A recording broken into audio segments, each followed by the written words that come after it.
Their slogan is, "Life is short, have an affair," but now the company behind that line could see that life is indeed short for an enterprise based on selling adultery on a global scale. CCTV's Jessica Stone has been looking into the leak of AshleyMadison.com files and I guess lives all around the world being impacted, correct? Absolutely, Mike. And with as many as 32 million customers at risk of being exposed as a result of this data breach, these are married people looking for affairs.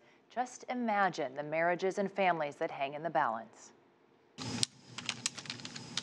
The website Ashley Madison makes no secret about what it's selling: discreet cheating for married partners. But discretion went out the window after a group of so-called hacktivists exposed millions of user profiles and email addresses, thousands with suffixes belonging to international governments, militaries, and major corporations.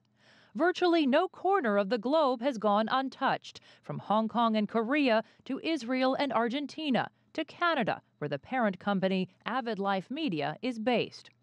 Cybersecurity expert Robert Siciliano says people started contacting him last month when the breach was first uncovered.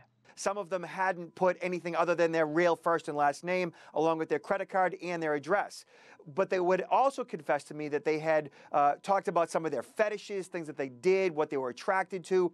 Ashley Madison boasts some 40 million users looking for affairs.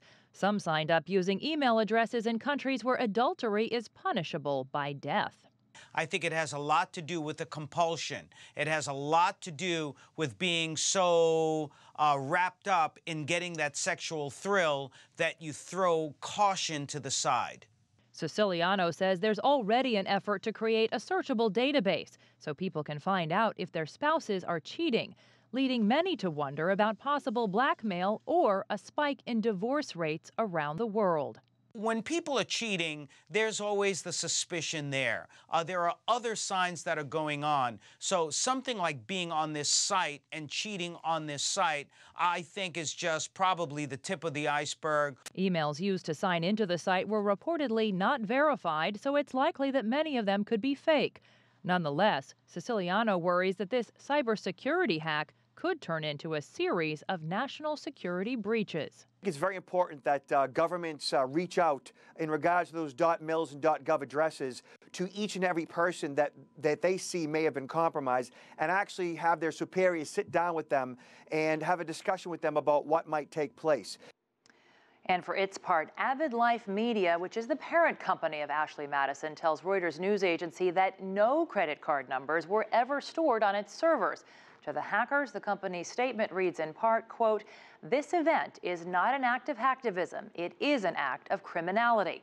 It is an illegal action against the individual members of AshleyMadison.com." Mike? Pretty wild story. Do we know much about the people who invented this website? Are they married? Well, what's interesting is the inventor is married. He has been interviewed in a British newspaper, and he said he's been married for 10 years.